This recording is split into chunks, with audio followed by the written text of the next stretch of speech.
Welcome to the show, Dr. David Klein of the Stages of Life Institute in Longwood.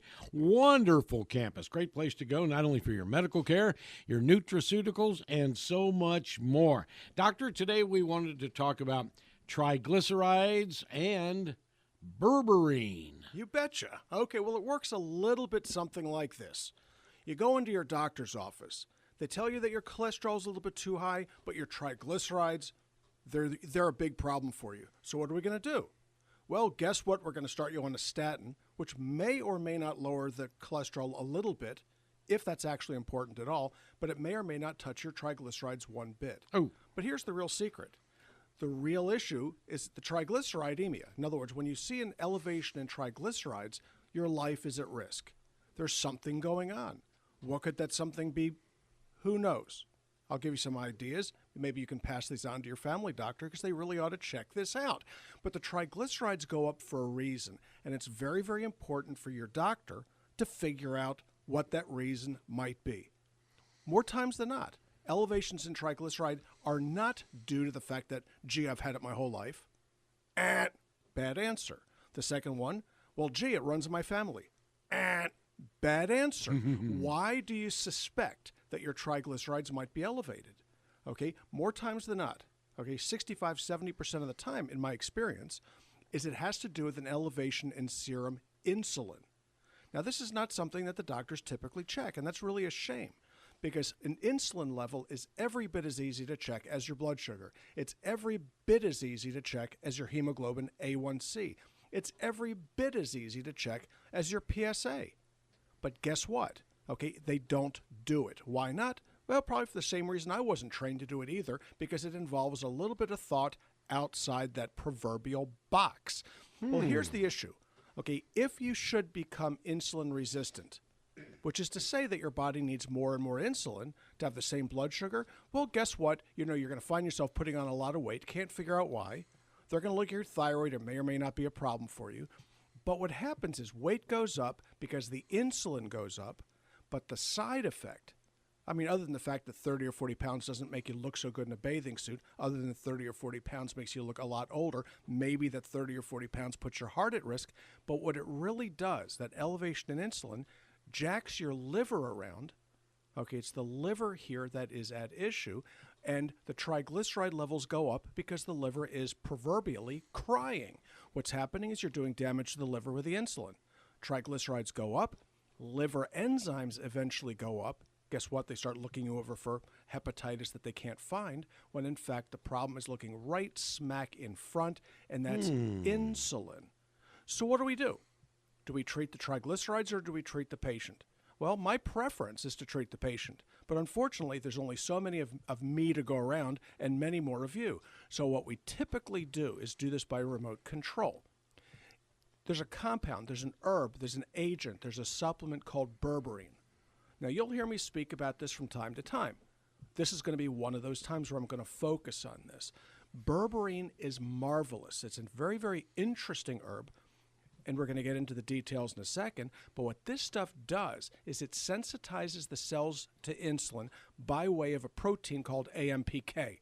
Now, you're not necessarily going to be quizzed on what adenosine monophosphate kinase means, because it really doesn't matter to you, me, or anybody else. What does make a difference is that when you take this stuff, blood sugar drops, insulin levels drop, triglyceride levels can be cut in half, which, by the way, is a whole heck of a lot better than the 10 to 20% that the expensive statins will do. This stuff will chop it in half. So you have an elevated triglyceride. Guess what? Okay, it's not a David Copperfield magic trick here. This stuff is very, very predictable, and it works just about every time. The question is going to be twofold. One, did you get the right berberine? And that's not an academic question. Did you get the right berberine? The answer is usually you get the wrong one. And the second one is, are you taking enough? Both questions deserve an answer. Now, there are over 5 types of berberine, and only one works. Okay, and this is important because it took me 6 months to find the right one. Okay, it's manufactured by one company, and they also are the same company that manufactures our NatureThroid. It's a pharmaceutical company in Phoenix. So they went hunting around until they found what I wanted, and guess what?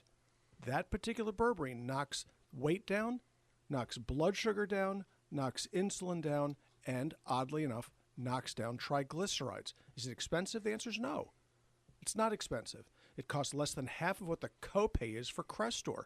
So you get the job done much better for less than half the price. That's assuming you have insurance that covers Crestor, and more insurance companies are not, because this stuff is, in fact, expensive. So what do you do? Okay, the deal with Berberine, okay, is to make sure that you have the right one. You can call us. We can look it over for you, make sure that we can figure out whether it's getting close to it. We can figure out whether or not it's the right genus. It's going to be the right genus. Whether or not it's the right species or variety is another question, okay? And those are the sorts of things that we're happy to do for you, or you can get it with us. Doesn't really make any difference. So what do we do with patients on Berberine? So first thing we do is get a level. Well, if you're listening to this and you have a concern, you've already gotten a level done, okay? If you're an adult in the United States, especially over the age of 50, you know what your numbers are. You should know your numbers. Well, my cholesterol is 216. Is that too high? Not necessarily. What are your triglycerides? Can't remember. My target for triglycerides is below 80. The labs will tell you that it's normal up to 140, but it may be normal, but it isn't healthy. So what do?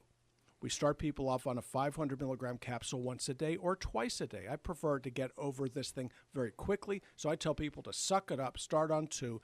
You're going to experience a little bit of diarrhea, maybe a lot of diarrhea. You're going to experience some stomach ache, maybe a lot of stomach ache, and a little bit of headache or a lot of headache, but it's temporary.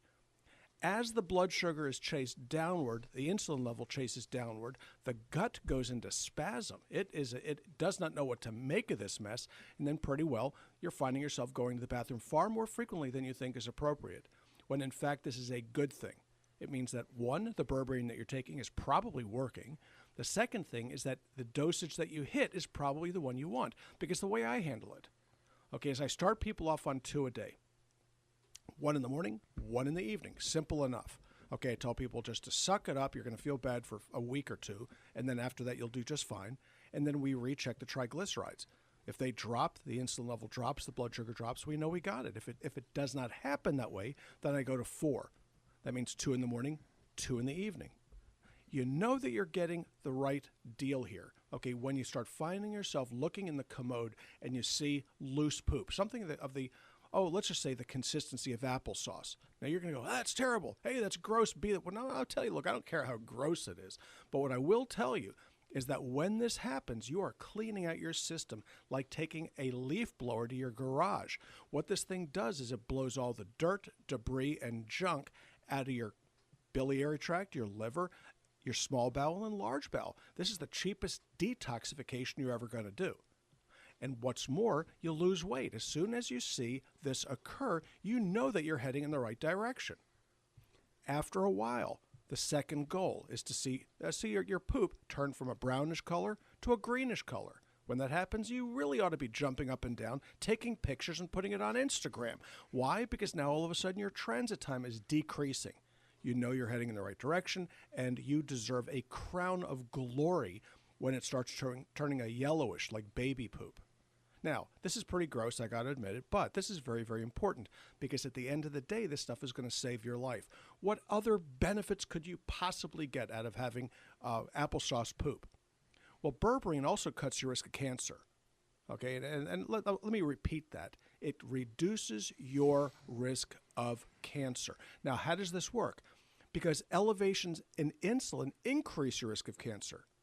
It's no coincidence that folks with diabetes have a higher incidence of cancer. It's not just that their immune system sucks, but insulin feeds cancer cells. So if you choke the sugar, which is the food to these cancer cells, off by reducing insulin levels, something very interesting happens. Those cancer cells, which are generated on a daily basis, start to die.